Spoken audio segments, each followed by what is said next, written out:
There's possibly no nation more beloved in Victoria 3 than Japan. Okay, except maybe Prussia, but Japan is definitely up there. They've got it all. A relatively isolated start, perfect for playing tall. They've got flavor with the restoration of the emperor, and they're something of an underdog, the great powers often toying around with Japan as they see fit. In the hands of a skilled player, Japan can quite easily become the premier power of the world and bring about an economic and military powerhouse, but it all depends on handling the movement from the shogunate to the empire well. Any nation with backwards laws like Japan takes some finesse to make work, but in this Japan guide we're going to throw such finesse to the wolves and instead take Japan along a pretty aggressive route.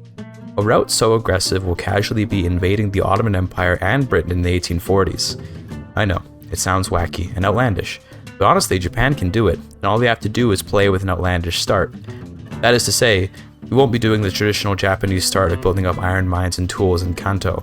In this guide, we're going to be taking the isolated Japanese shogunate and transforming her into a militaristic monster by conquering all of China and restoring the emperor.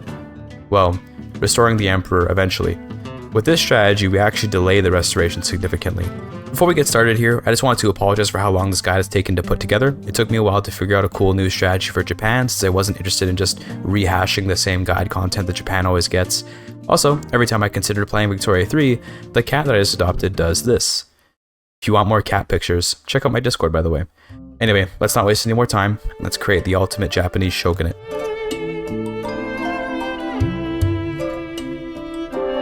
There are three major hurdles to Japanese ascendancy in the early game: the government budget, a lack of recognition, and the bemoaning wails of hungry peasants.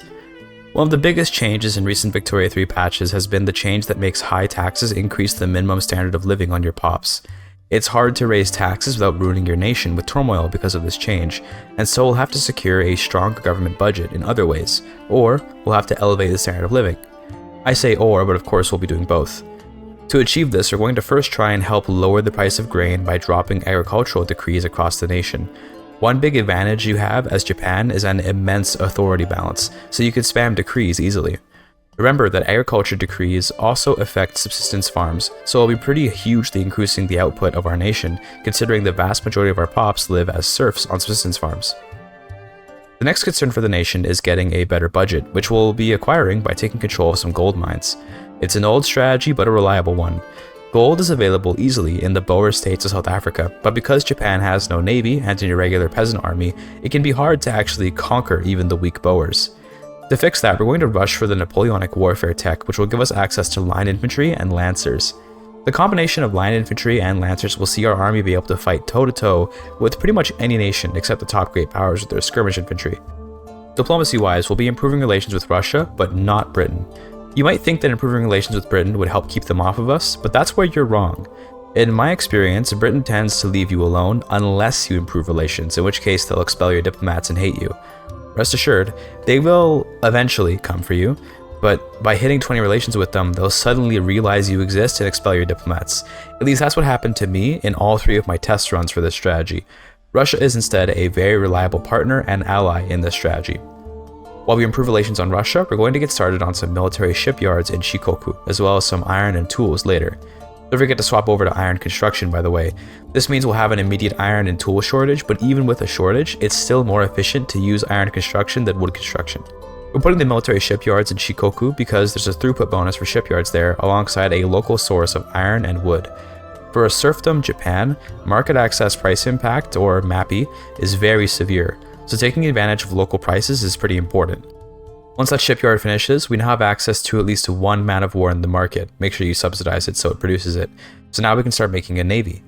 The plan is to first obtain recognition, as we already have the journal entry for it. We need two things to do so. First, we need 50 relations with a great power. That's going to be Russia in this case. Second, we need to fill the recognition bar, which is done by having a high GDP per capita, high standard of living, and high literacy.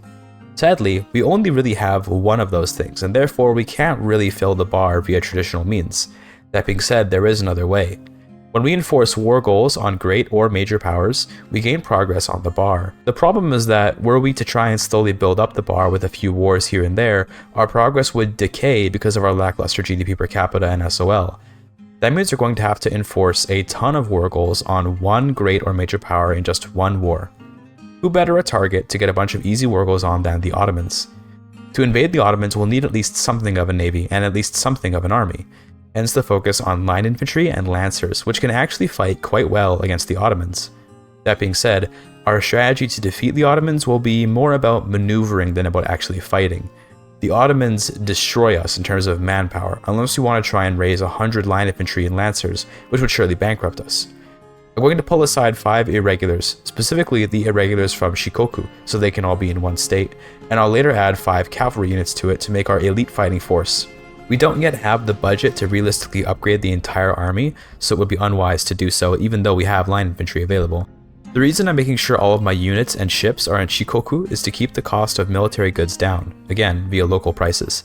If the barracks and the small arms industries are in one spot, then the cost of guns will be much lower. You can see just how important maintaining a good budget as Japan is here, and the reason I'm trying to maximize my efficiency is because by pursuing this early expansionist path, we're going to be incurring some significant costs. For this strategy in particular, I like to build up a pretty large gold reserve before beginning my conquest too, just for a little bit of economic wiggle room.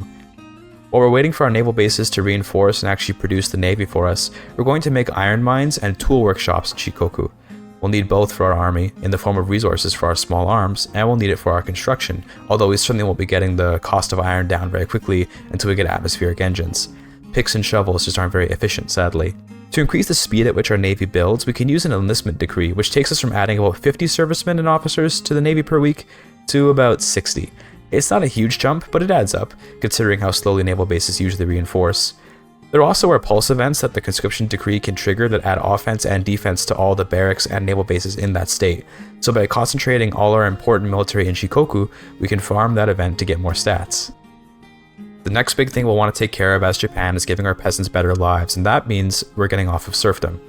Turns out it's pretty easy as Japan because we can just bolster the peasant movement until it has upwards of 40% support, and then we can try passing tenant farmers with the help of the rural folk, only to immediately cancel it, which will make the peasant movement agitated enough to add their support to any law change they like.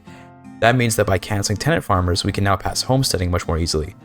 In terms of a very quick and unnuanced difference between homesteading and tenant farmers, homesteading gives ownership of most of your farming to the local workers, which helps their standard of living a lot, but tenant farmers gives all the farming to the aristocrats, which helps with your investment pool. Given our economic game is mostly tax-oriented as early game Japan, and that we're really looking to raise our SOL so we can tax more, homesteading is the clear option. Tenant farmers would make more sense on a nation with more of an investment pool-oriented economy. In my game, I began the move to homesteading around 1840, and that coincided with Russia hitting almost 50 relations, and my navy finishing its reinforcement up to 10 ships. That means it's time to get recognition. The way we do this is with a very delicate operation on the Ottomans. You have two options here. Either you invite Russia to the war and they do it all for you in return for whatever they ask for, so long as it's reasonable, or you do some very janky maneuvering to avoid having to actually fight the Ottomans while still occupying Thrace. For war goals, we'll be liberating Bulgaria and Iraq, as well as banning slavery and getting reparations. These will be more than enough to max out the recognition bar. The Ottomans will probably send a naval invasion on you, which is perfect because that means they have fewer troops at home.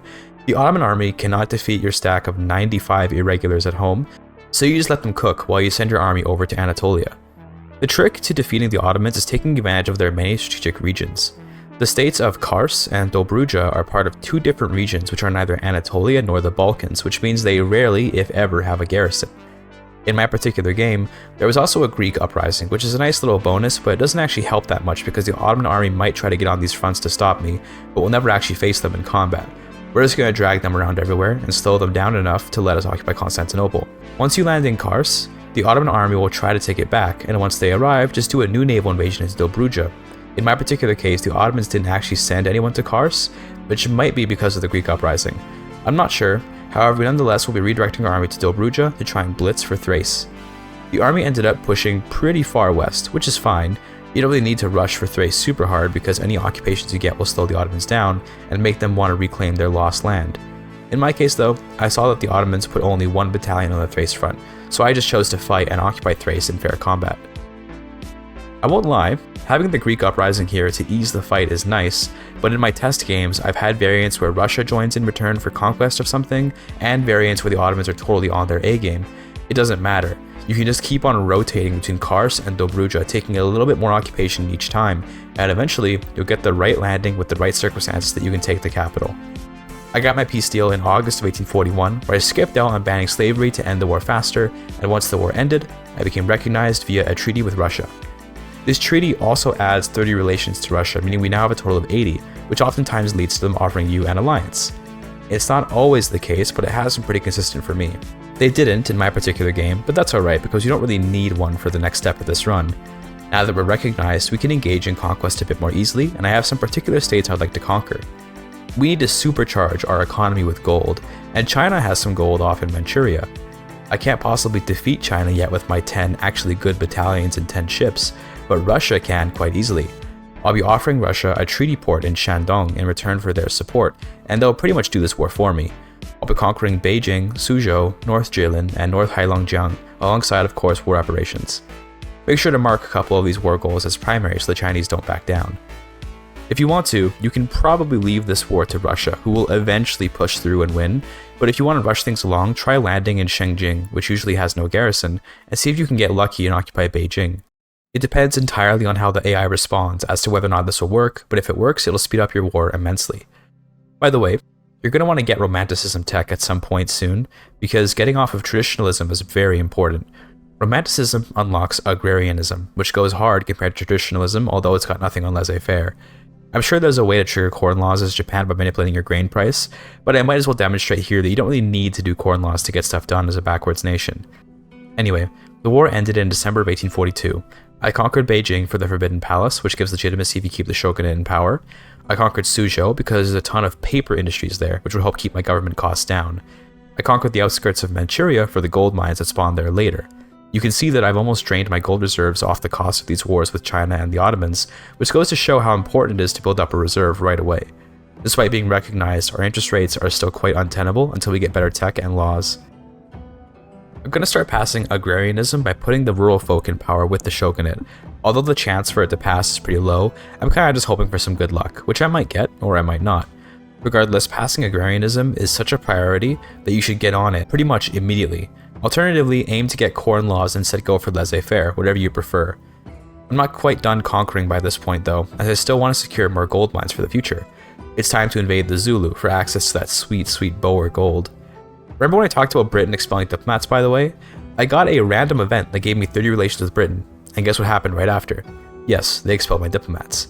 I genuinely believe that Britain's AI gets triggered to hate on you explicitly when you improve relations for whatever reason, but yeah, in my experience, Britain will immediately become domineering or belligerent if you improve relations. It sucks. After conquering the Zulus, Britain demanded a treaty port from me, which I will of course not be giving. I actually have a plan though for dealing with Britain, and it involves the convenient fact that we just conquered some land in South Africa.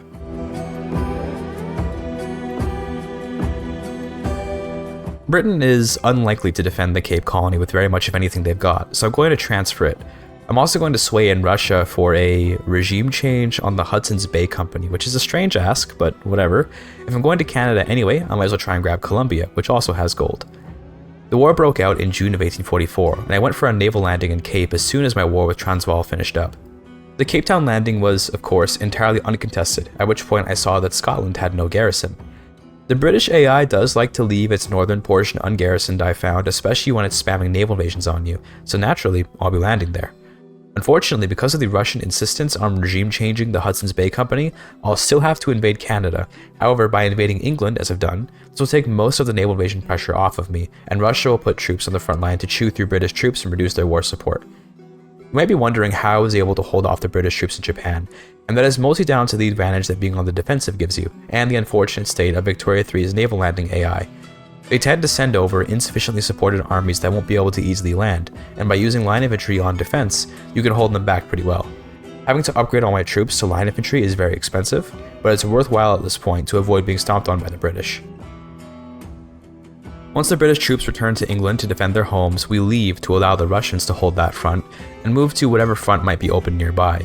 In this case, Ireland is open, so we'll finish up the occupations there just to cut off any new fronts, and then we'll invade Colombia.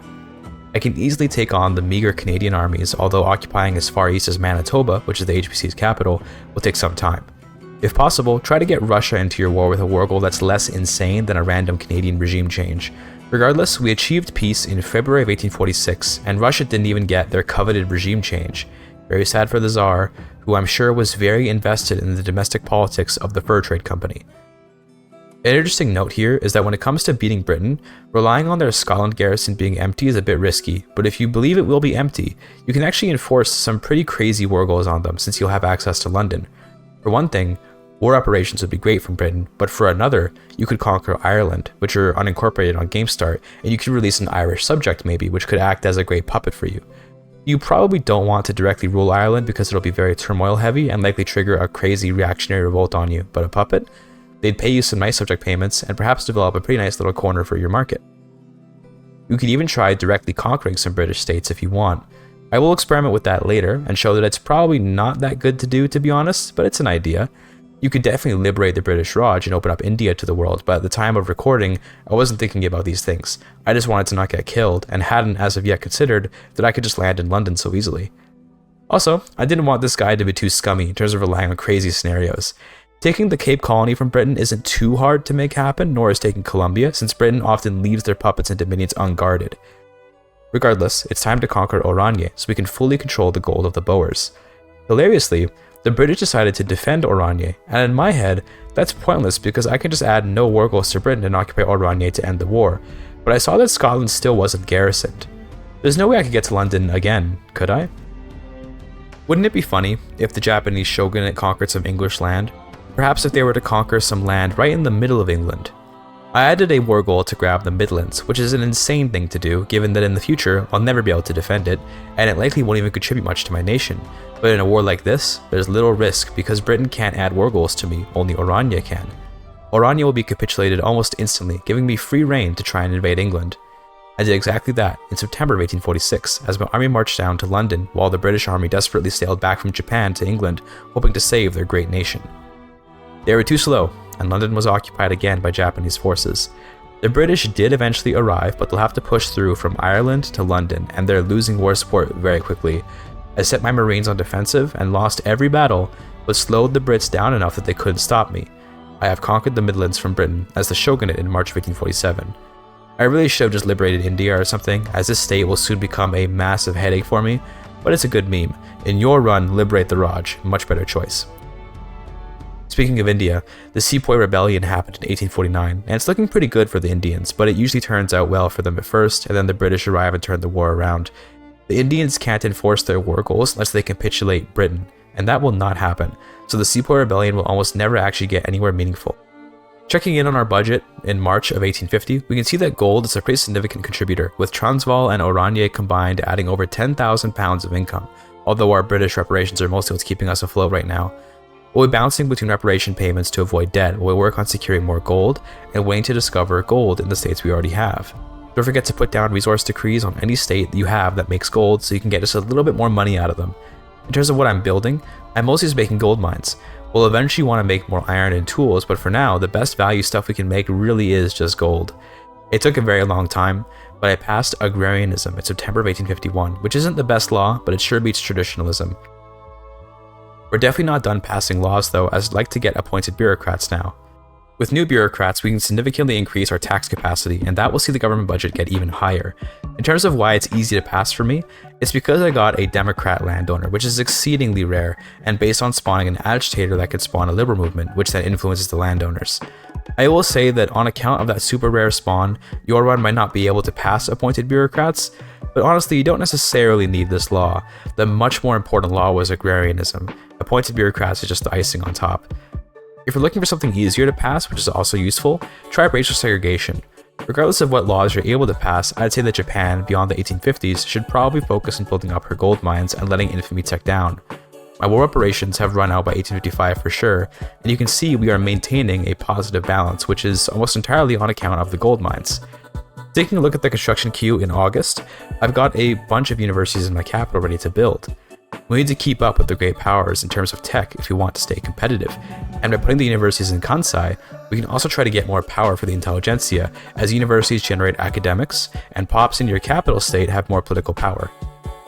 I went up to 80 construction points in June of 1856, which will see my beautiful budgetary surplus shrink, but it's completely worth it.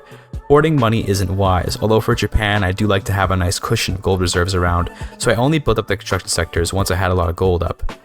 I could maintain the surplus if I kept my taxes high, but I chose to cut down on taxes because my radical count is a little bit up there and I'd like to reduce it. I'll make up for the lost taxes with the new buildings I'll get up soon.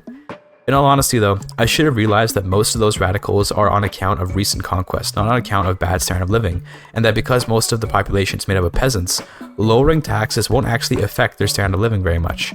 I should have stayed on middle tier taxes to keep a strong budget and instead built up more construction, but alas. We can see that by June of 1860, I haven't even gained very many loyalists and only reduced the radicals slightly, showing that my tax cut had little effect on my nation, outside of just draining my gold reserves spectacularly. An important tech for us now that we've got universities will be dialectics, which unlocks the next production method for universities. We can basically double our innovation output using this tech, although it'll cost more paper, which I'll happily provide, as that will make yet more jobs and some relatively profitable industries to potentially create some capitalists for the nation.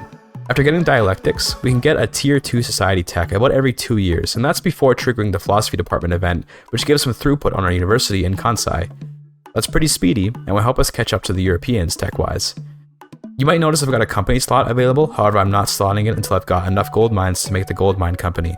The extra minting from the prosperity bonus on it goes hard, and if we can get mostly company-owned gold mines, the throughput bonus will be insane. I founded the Gold Syndicate of Japan in August of 1862, and the 5 levels they bought in Transvaal took the mining there from about 4k to 6k worth of minting, and that will jump even further once the prosperity bonus kicks in.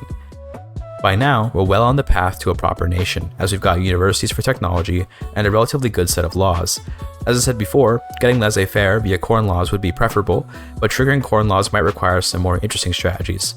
For one, you could move your trade capital to some place like Beijing and then delete your port there to immediately isolate your market, which would surely spike your grain price beyond the corn law limit, at which point you could rebuild the port or move your market capital back to Kansai and enjoy your new corn laws.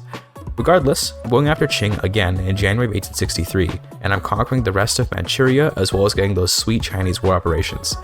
With Russian help, the war is very easy and ends in just over a year with total victory. I started passing professional army during the war too, which will help with giving our army just a little more morale and thus a little more fighting power. It'll also let us use better barracks training methods and let us build a larger standing army in Shikoku. I'm still only putting barracks and shipyards there to take advantage of the enlistment decree. Thanks to the power of the Buddhist monks and their preference for healthcare, we can pass public healthcare, which will help us get away with higher taxes without invoking the wrath of our people. Sometimes it can look like it's hard to pass healthcare, but you'll pretty much always get this debate event called health taxes, which allows you to spend some money on massively increasing the success chance. Debates are very likely on healthcare laws because so few interest groups care at all about healthcare, and by taking the plus 30% success chance option here, you spend a little bit of money to basically guarantee that healthcare will pass. Later on, you might even get the injured farmers debate event, which adds another 40% success in return for some mortality. Obviously, it's worth it to get healthcare in return for just an ounce of death. After getting healthcare, I went for wealth voting, as I'm considering liberalizing a bit. I want the industrialists to get some clout so I can perhaps get laissez-faire in the future. See, I wasn't expecting to get corn laws because I wanted to try something a little different, but hilariously, after I told myself I'd legitimately empower the industrialists, I ended up triggering corn laws without realizing it, shortly into passing wealth voting. The problem is that I don't actually want a market liberal in charge yet, because I first want to pass wealth voting and then get laissez-faire. If I put the market liberal in charge now, I'll lose support for voting rights, as you might remember that I've got a Democrat in charge of the landowners right now. I got the modern conservative event in October of 1868, which I'll of course take, but I won't put the guy in charge right away.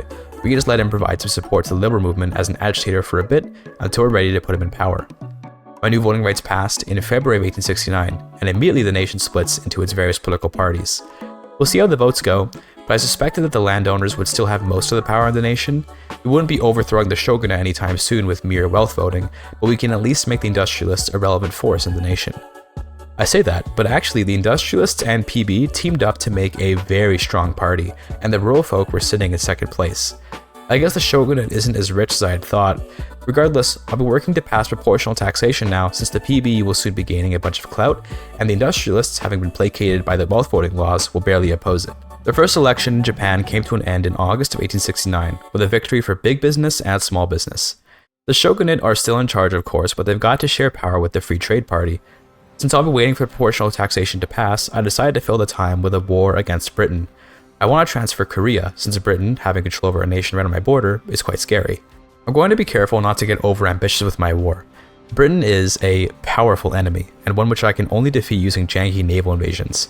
It's not always possible to get your legendary super naval invasion in Scotland to let you march all the way to London for free. By keeping my war goals simple, I can safely acquire Korea without too much fuss. Korea will place their troops in the front, and I'll probably let Russia handle that, while I just go for a backdoor naval invasion in South Korea. You might say that this strategy is also a janky naval invasion, but the consistency with which Korea fails to protect their shores compared to Britain is incomparable. Not to mention, I can actually sit on a front with Korea and defeat them, unlike Britain, so I'm happy to naval invade as a start and finish up the occupation with actual battles. From here, I just need to defend my island from the American and British naval invasions, while British war support ticks down for me occupying the war goals. One thing that can be very painful when it comes to defending your shores as Japan is that if your enemy spams enough naval invasions, they can get free landings in your nation. I'm not certain of how this works, but I believe it's based on how many generals you have and how they split the troops. Let's say you have 80 battalions in Japan with 4 generals of equal rank. The British naval invasion in one state will cause one general to take about 20 battalions to defend. Sometimes they take more, sometimes they take less. I have no idea how it's determined what battalions they take. That leaves the other 60 battalions and 3 generals to defend against the other naval invasions. What if there are so many naval invasions that every general and every battalion are busy defending? Well, then the British get an uncontested landing, and it's total BS in my opinion. Regardless, it's not hard to kick the British out of Japan because most of these states end up making 2 fronts. I set my cavalry force on the other side of Kansai, and they were able to reoccupy Kansai before the British could make any moves further west in my nation. A solution to this problem would be to split my garrison troops in half and put 4 generals on the 2 garrison armies, making 8 generals total, which would defend against hypothetically 8 naval invasions in 1 HQ. But then my men would be spread even more thinly, and I'd prefer not to do that. Instead, I'll just keep my cavalry nearby in case a naval invasion does come through, and then quickly kick it back to the sea. We kept with the defense of Japan for a bit longer until the British finally accepted peace in June of 1872. We've got Korea now, which will have some Liberty Desire issues for a while, I'm sure, but will also provide me with a ton of useful resources and population. Although population will be an issue for me for a long time given both Japan's and China's huge populations. During that war, I had passed free trade and started on laissez-faire, by the way, and I didn't say much about that because it's as simple as putting the market liberal landowner in charge and clicking the buttons. Even if I didn't have corn laws to give me a market liberal landowner, I did manage to empower the industrialists via wealth voting, so I would have been able to pass these laws regardless, it just may have taken longer. I was nearly done passing laissez-faire when I realized that because I've got free trade now, I can actually make a power block. I founded the Asian Co-Prosperity Sphere in October 1872, which for now is composed of Japan and her territories in China alongside Korea, South Africa, and Oregon. A strange combination, I know, but a combination nonetheless. I also got laissez-faire in November of the same year, and with this law, I can significantly pump up my construction. By this point, I consider this Japan to be quite reformed, and we've defeated the British a couple times, although they're certainly not out of the game by any means. Truth is, if we wanted to properly end Britain, we never should have taken the Midlands, and instead should have liberated the Raj, Scotland and Ireland, and maybe Wales. That would pretty much destroy them, although even then they'd still have Canada and Australia. That being said, I have one more little troll operation to pull on Britain. Dai Nam has had a protectorate war goal put on them in October of 1873, and I was thinking to help them out against Britain, but I got a better idea instead. How about I just take Dai Nam first? If you ever see a great power going for a nation that you want to conquer yourself, keep in mind that you can always declare neutrality in their war and then start one of your own immediately. I think I'm smarter than Victoria III's AI, so I can get to Hanoi before Britain can, and in so doing, get Dai Nam as a protectorate before the British can. The best part is that Britain forced Siam into the war, which means Dai Nam's army isn't even protecting Hanoi. Thus, I can land there without any resistance and therefore occupy Vietnam's capital, which will make them capitulate to me. Britain can't make Dai Nam capitulate without their capital, so all I have to do now is wait. I got the war goals I wanted in June of 1874, and then checked in on Britain's war. Their protectorate war goal has changed to a transfer war goal, and I see you there, Paradox. You're trying to stop this kind of sneaky tactic from working. However, you made one fatal error in your attempt to stop me. You didn't playtest anything. A transfer war goal can only be enforced on the overlord of a subject. That war goal doesn't do anything in this case. Enjoy letting Siam humiliate Dai Nam, I guess, and good luck fighting France. You'll see that when Dai Nam capitulates in August, they are still my protectorate, which is because, as I said, transfer war goals only work on overlords. Try playing your game before making changes, Paradox. Sorry. I'm still recovering from the salt I incurred when I had this happen to me while trying to protectorate Egypt in another video. Don't worry about it. Another note for this strategy, if you don't think you can protectorate a nation before the invader can, you can always do conquest war goals. If I had chosen to conquer all of the Dainam states, and my war started before Britain could make them a protectorate, I'd still be locked into a 1v1 with Dainam, with all my conquest war goals. Anyway, it's time to build up a larger and more advanced army so we can focus in on the real goal of this run. With Britain thoroughly cucked, and my power only growing more and more thanks to laissez-faire, we need to start conquering China, quickly. We don't have a ton of time left in the game, and Qing is a very big country. The thing that I'm worried about when it comes to fighting China is that if I'm dependent on Russian help, it would only take one bad war where Russia capitulates early for me to be screwed against China's unending manpower, so I really do need to build up a ton before going too hard against them.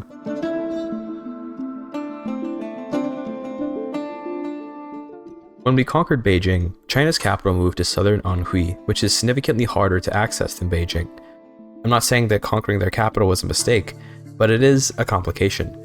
The Forbidden Palace is quite good, so it's hard to say that maybe you shouldn't grab it. However, the length of the upcoming wars against China can squarely be placed on having to fight down to southern Anhui in each war. I've got Suzhou, which helps in terms of getting a state that's a bit closer to the capital, but it takes forever to fight through hundreds of Qing battalions even with a nearby state. In order to ease the difficulty of going down south, I'm going to spend some time really building up my army and economy to support it so that I can more easily dominate the war. I thought about grabbing Siam off the British, but upon considering the prospect of fighting yet another nearly unending war with Britain and America, and then seeing that Britain had no primary war goals on me, I decided to just back down at no cost to myself. It's not very interesting to explain the process of just building up more barracks and more buildings, so instead, we'll take a look at the map a little bit. Russia is invading Austria, seeking to form Germany, which I'm glad to see, if only because it'll clean up the borders. I just so happened to see them on the map right when the war was ending, and as a result, we get to see the release of Czechoslovakia, a very rare Victoria 3 tag. In terms of other stuff, it's a relatively standard game, although Greece has been pretty strong thanks to that early Greek secession which originally helped us to get recognition. That being said, they are a Russian puppet, so I guess they're not doing that great. This chapter is called Preparing for Conquest, but that doesn't mean we won't be doing any conquest.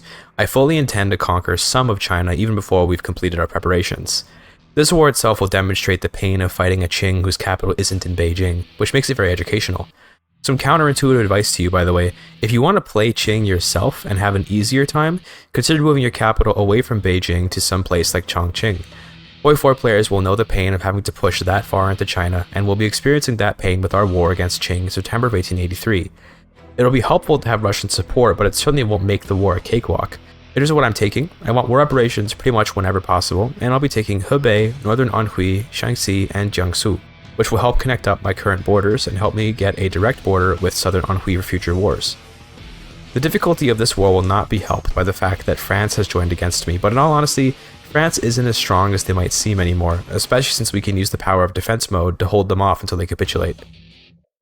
The problem is that France will delay the war, and to be quite frank, will run out of time to conquer China if every single war against Qing is a half-decade-long slog, not to mention that fighting forever wars is very expensive. From the outside of the war, we're not having too much trouble defeating the Chinese armies, although France's are pretty tough, and my naval invasions in South China can usually land but fail to push to southern Anhui before a superior army cuts them off. Qing hit zero war support pretty early on in the war, however without their capital or control over all the war goals, we won't be able to capitulate them. We hit a real deadlock by May of 1885, with the fronts connecting up and the hundreds of Chinese battalions reinforcing over and over infinitely. Even the Russian army can't reinforce so quickly, and obviously mine can't. I've got a positive front in Suzhou, but against another 200 Qing battalions it will take a very long time to chew through it. The big issue is that with that many battalions, every battle will be a slog between at least 100 or so battalions, if not more, and as a result, the battles take weeks to months to resolve.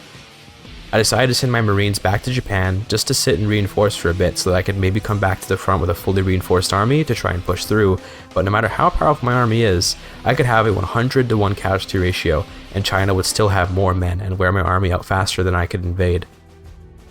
The reason why in the early game Britain can handle this manpower disparity is explicitly because of the catastrophic widespread addiction to opium modifier that Qing starts the game with. When your defense stat is only 5, and the British offense is a little over 40, a manpower difference won't matter as much. But here, I only beat out the Chinese forces by maybe 10 or so points of offense, meaning I win the majority of battles, but not all of them, and we take a relatively comparable casualty count. I'd have to get a ton more military technologies to stomp over all the Chinese, how the British can in the early game. After France dropped out of the war, the overwhelming size of Russia's army, and a couple cheeky naval invasions to confuse the AI did give us the advantage of southern Anhui, but that wasn't until September of 1886. I've lost over 3 years of time to grinding my army against China, whereas if their capital were in Beijing, I probably could have just landed in Shengjing, which is usually undefended as part of the Manchuria HQ, and gotten into Beijing right from the start. Of course, it wouldn't be that easy though. Although for a brief period of time we had a positive balance on the front, the Russians started charging in and taking heavy casualties. As the casualties mounted, the superior Chinese manpower saw the front swing back in China's favor. By May of 1887, we were back to the back foot in the southern Anhui front, and I looked on in despair. What finally pushed the war firmly in my favor was that in March of 1888, I got trench infantry, and with additional offense and defense offered by superior units, I was able to break the deadlock and finally occupied southern Anhui in June. Looking over the casualties, I lost about 650,000 people, while Russia lost almost 3 million and Qing lost nearly 4 million. This was a massive war all over a handful of states, and it finally ended in July of 1888. This is what I mean about half-decade-long wars and their untenability. The game is only so long, and if I waste so much time on these wars, we won't have time to conquer the rest of China. Thankfully though, now that I've gotten northern Anhui, I'll have a much easier access to the Chinese capital from here on. I noticed the German Empire's formation around this time after seeing a big diplomatic play come up over Bulgaria. It's always funny to see nations fully mobilized to fight each other over such compelling war goals as regime change in Russian-American company and reduce Bulgarian autonomy. In terms of tech, I've just queued up a ton of military technologies which I'm hoping will help me fight Qing with greater speed. The Europeans are probably about on par with me, although by 1891 they might also be dipping into the tier 5 techs. Most of the biggest game changes are in tier 3 and tier 5. In terms of politics, everything is dominated by the combined industrialist shogunate coalition, which is fine with me. I've already passed most of the laws that I want, although we'll eventually want to get the emperor back in power, at least in theory. I've been enjoying the idea of the isolated Tokugawa shogunate exploding onto the world stage despite their isolationist ethos, so I'm considering not actually restoring the emperor, although later on my hand will be sort of forced. You'll see. It's time for another war with Qing, and in this war I'll be taking Henan, Urga, Uliastai, Inner Mongolia, Alkya, and Xi'an. I'm grabbing these states because they'll make the map look cooler, although in terms of actual value, by reducing the number of states we need to occupy, we can waste less time occupying random bits of Central Asia and more time on occupying the capital. These states, outside of that purpose, are pretty much useless. France did support China, again, but they eventually left the war, and once they did, southern Anhui quickly fell. The fall of the capital saw Qing surrender, and our borders expand massively. The little tumor of Shandong ruins the aesthetic, but I want that state to stick around, so China keeps adding the Shandong treaty port demand to Russia when I call them in, which encourages Russia to stay in the war. Oh yeah, I should mention that the reason why Russia hasn't been capitulating is because Qing always adds a demand to take back the treaty port in Shandong, and Russia won't easily give it up. I feel pretty confident with these wars, given how well the Qing war went this time. It helps to have a border on the capital now, although I am faced with one of the main issues that haunts any conqueror of China: the reactionaries.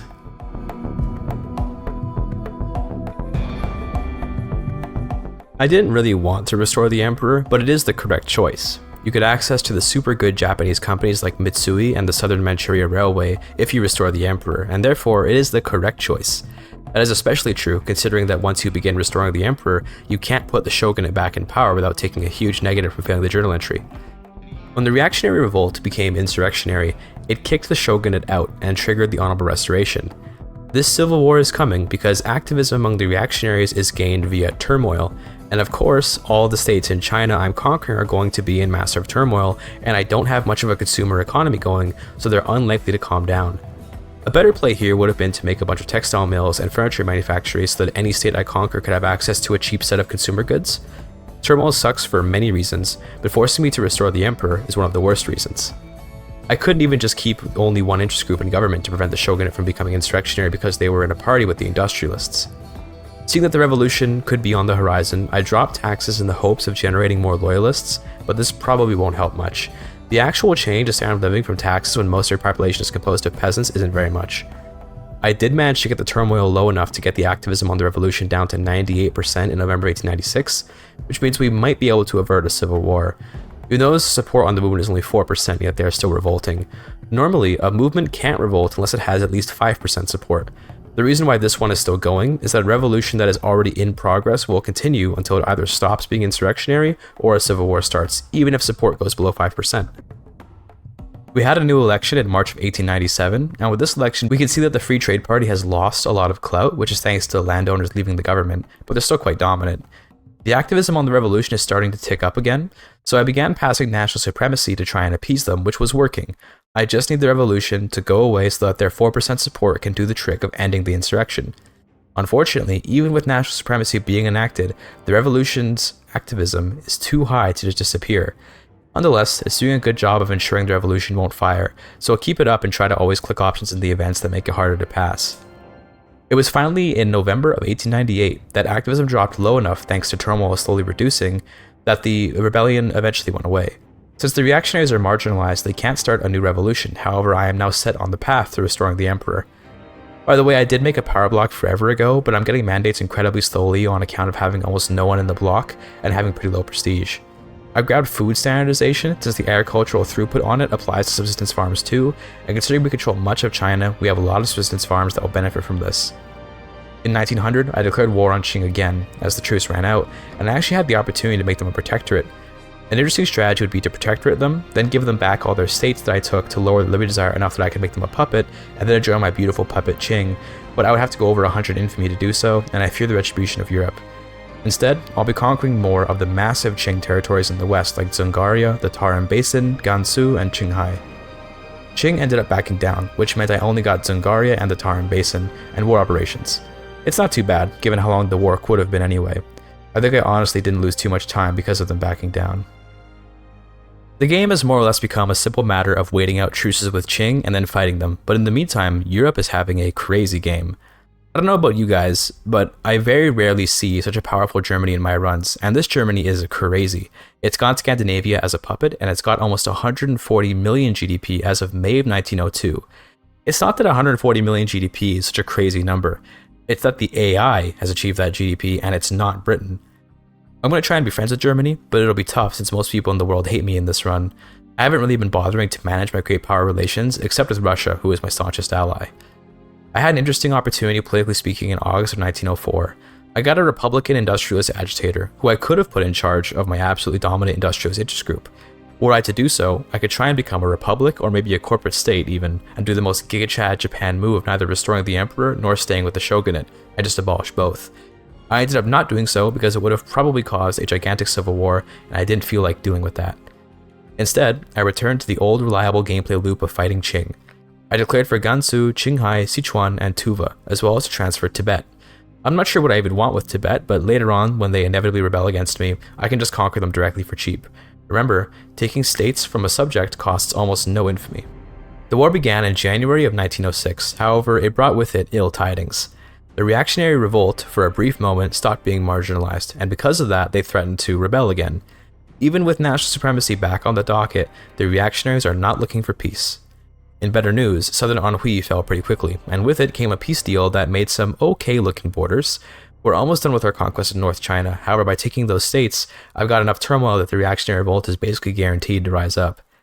There is one interesting side effect to fighting and defeating a revolution, which I'll go over very soon, but it's actually a pretty nice positive, which can, perhaps in other playthroughs, be very powerful. Also, right after the war, in October of 1906, Britain just abandoned India, but India didn't get the princely states with it. So now we have a proper independent nation of India, and then a ton of tiny little countries around it, including what the game claims to be Bengal. That is not Bengal. While this is very cursed, I can't do much with it because I need to save my infamy for conquering Qing. Not to mention, I've got a civil war to win, which came to be in February of 1907.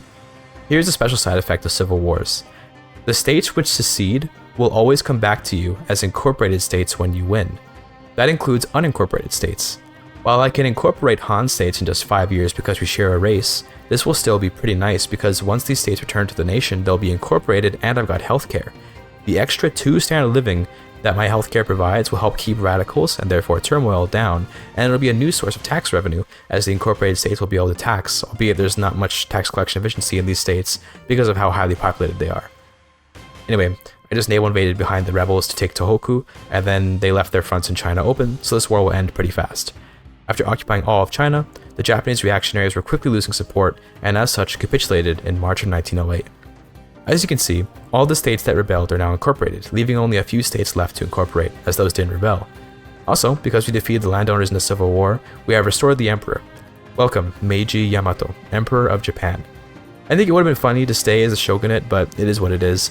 Meiji is a pretty good emperor, and you unlock some amazing companies as the empire, meaning this is the correct play, but it's the less pog play, you know, it's less memey.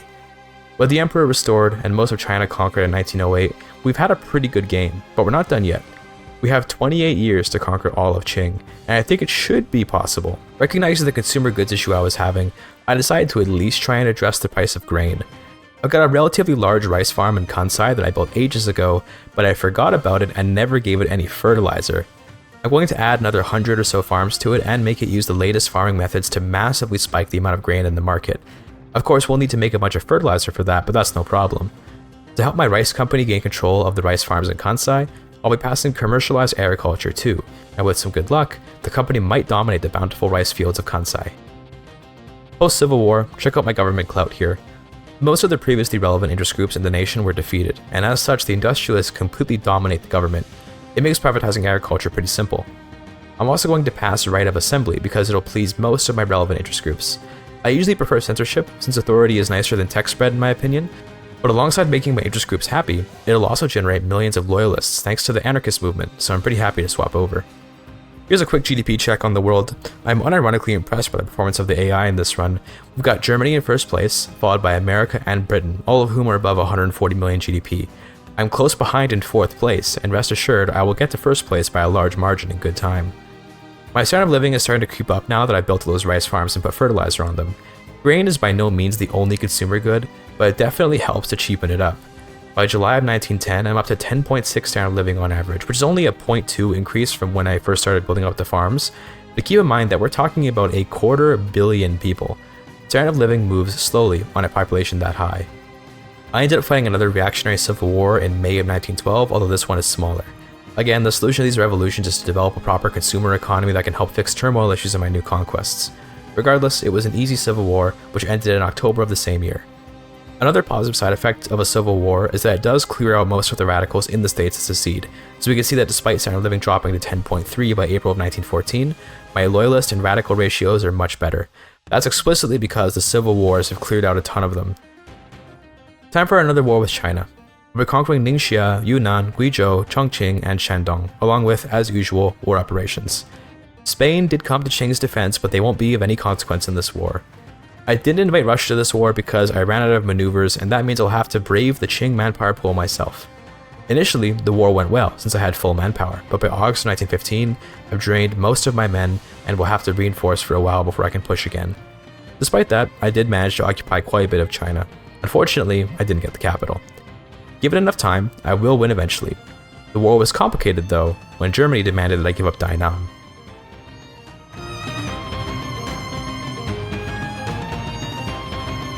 I'm now in a race to occupy southern Anhui, and I'm returning my armies to Japan to defend against the impending German invasion.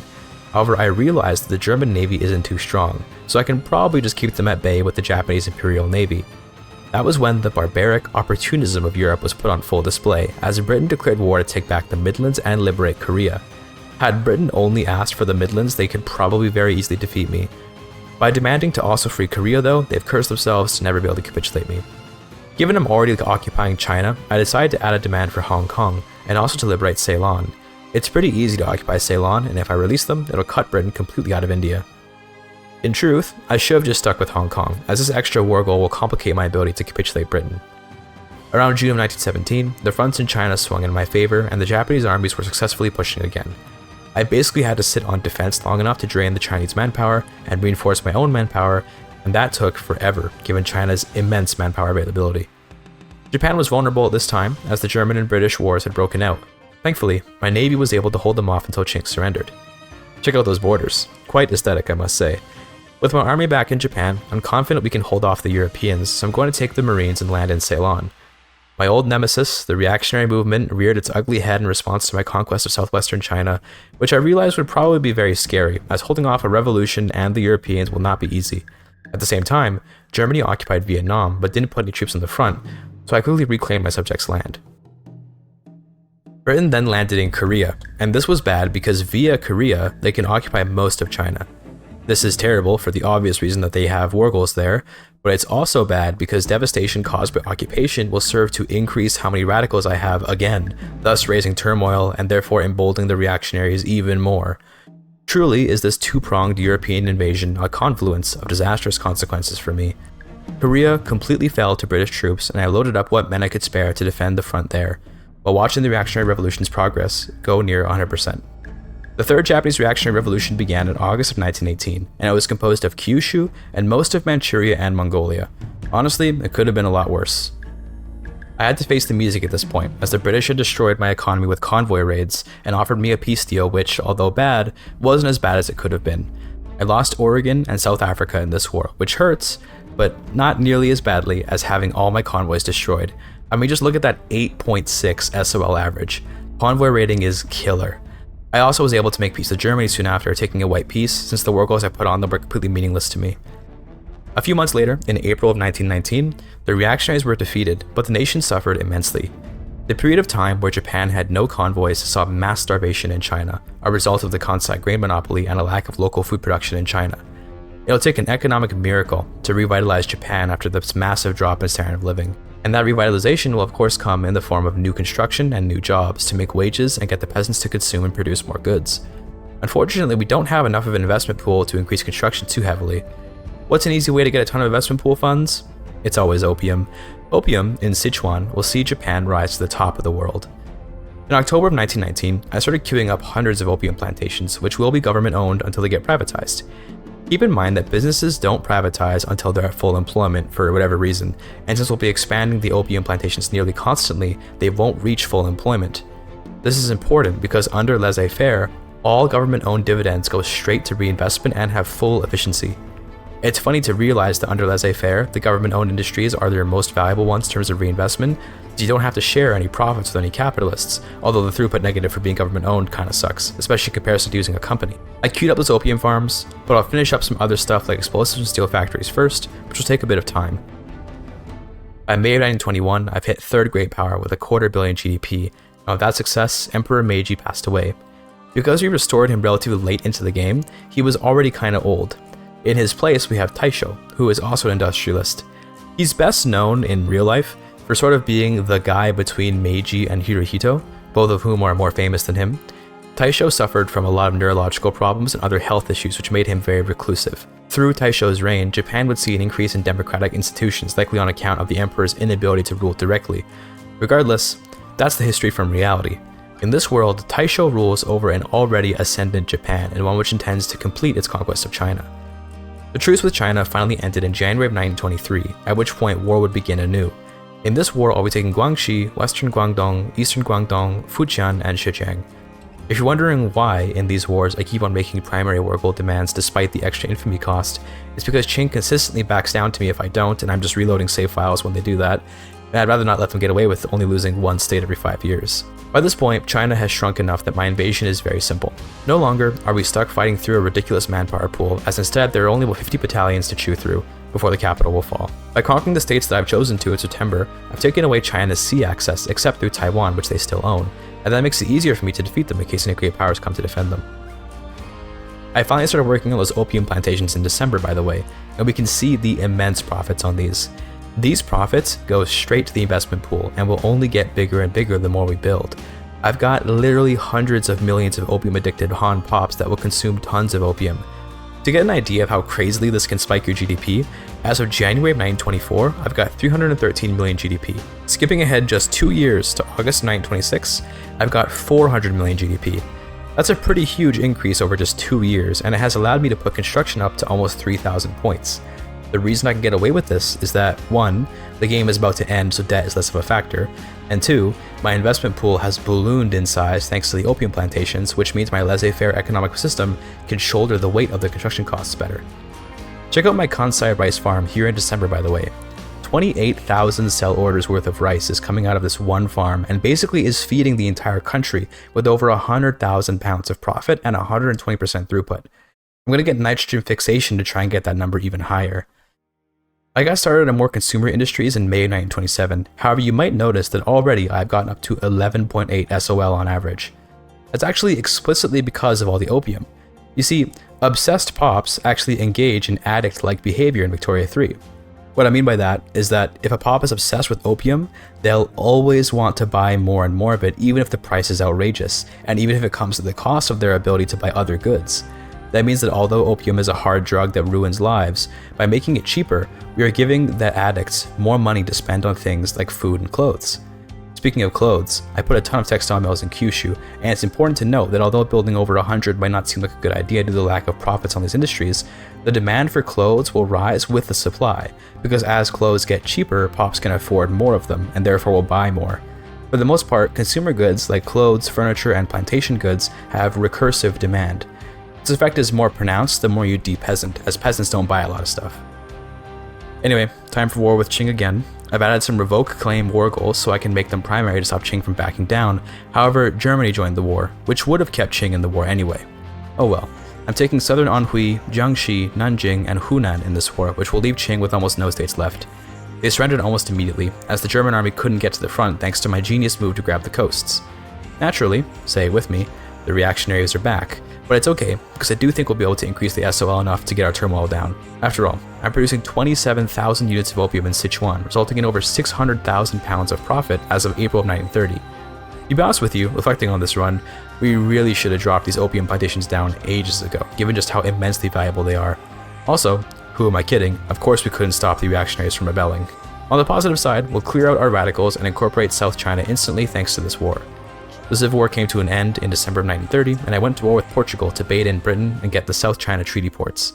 Because I'm a great power, these treaty ports are inoperable, but they ruin the aesthetic of the map. I'll be adding some more war goals to Portugal just because I can, but for Britain, I'll be keeping it to one war goal so I can capitulate them separately.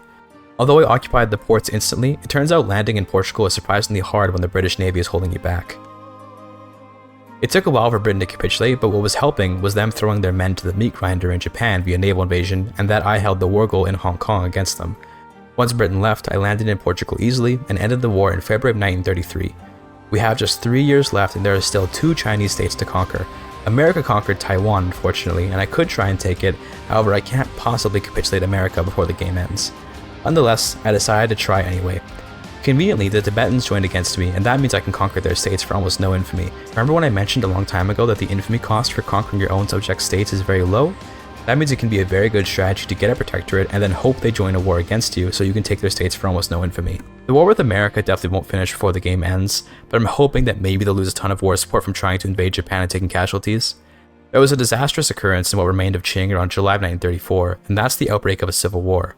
The reason that this is bad is that I can't attack Qing and take the rebelling states in the same war, and the civil war will almost certainly go on forever as neither side will have enough confidence to put their army on offense. This means that with only 2 years left in the game, I'm actually no longer able to fully conquer China. Once I occupy Qing's last state, the civil war will end and the rebelling side of Qing will become the new Qing, with whom I will have a truce. This is exactly what happened in January of 1935 when Qing surrendered in their civil war due to losing war support from my occupations of them, putting me at war with what is now called China. They surrendered in May of 1935, and with that, I have taken pretty much all of China. So yeah, the thumbnail was a lie. We did indeed miss Taiwan, the Russian treaty port in Shandong, and one state in China. However, I like to think that by taking the Midlands from Britain, we've sort of made up for the lost Chinese states. Let me know if you think that copium is valid. To try and capitulate America, I sent a naval invasion to California, but there's no way it will land given how strong America's army is. They can't land on me because I'm too strong defensively, and I can't land on them for the same reason. Defending in Victoria 3 is very powerful. I say that, but actually right on December 31st, America did land in Tohoku, which is very bad, but inconsequential on account of the game ending in just one day. This is the Empire of Japan in 1936, more or less. We're the #1 great power with almost 1 billion GDP and 14 standard living. Thanks to the newly built consumer goods of the past decade or so, we finally don't have unending radicalism, although we still have a pretty large collection of them. Looking at Manchuria, we can see the effects of the gold rush there, as Japanese pops have settled most of the coastline. Normally those states would be Russian, but not so anymore. Looking around the map, we don't see anything too crazy, although Turkified Eastern Anatolia is definitely something, alongside Turkified Macedonia and Serbia. I didn't notice until looking at the recording, but fluvial Bantu Bosnia is very cursed. Russian Armenia shows that the Armenians had a terrible game this run. Not a single state on the map is a majority Armenian. Rip to Generalist Gaming and his Armenian roots. I did a podcast with that guy a little while ago, you should check it out by the way. I was looking over the Adopt State Shinto button, by the way, and I couldn't click it because my Buddhist monks are marginalized. However, if I were able to click it, it would convert 20% of the pops in all my incorporated states. I did not know that it would convert pops outside of Japan, and on account of that, it would have been super cool to incorporate all of China, then hit this button, and get on religious schools with a religious power block to see if we could Shintoize all of China. Regardless, here are the world's power blocks. The Asian co-prosperity sphere is basically just China and Japan plus Vietnam and a little bit of Africa. Russia had a pretty good game, taking most of Central Asia and Greece, although the British had a very interesting game. What they lost in India, they sort of made up for with the Ottomans and much of Africa. France managed to get Italy into its power block, and even got Sumatra, although that's about it. They didn't even take all of Algeria this run. Spain managed to form a power block, but ultimately they only really controlled Mauritania and some land in the East Indies. America in this game did not do very well, as they lost several states in Native American uprisings somehow, but they at least got control over Mexico and Peru-Bolivia. Finally, the Germans had a hell of a game this run, taking the German Empire's borders plus Czechia and getting Scandinavia into their power block. In terms of raw military might, Germany takes the cake for sure, although their navy is sorely lacking. Here's the GDP scores on each nation. We'd say that the AI actually did a great job at building some strong economies, although of course I am leagues ahead of all of them. Britain, with 20 SOL and 220 million GDP, is actually kind of insanely good for the AI. I don't know what happened to give the AI this little boost, but it's nice to see. I wish they were always so prosperous, it would make the game more interesting. With that, this Japan guide has concluded. It wasn't perfect, but I hope you've learned something, and I hope you consider checking out my Discord, if only to see pictures of my cat, let alone to ask questions about the game. Thank you for your time.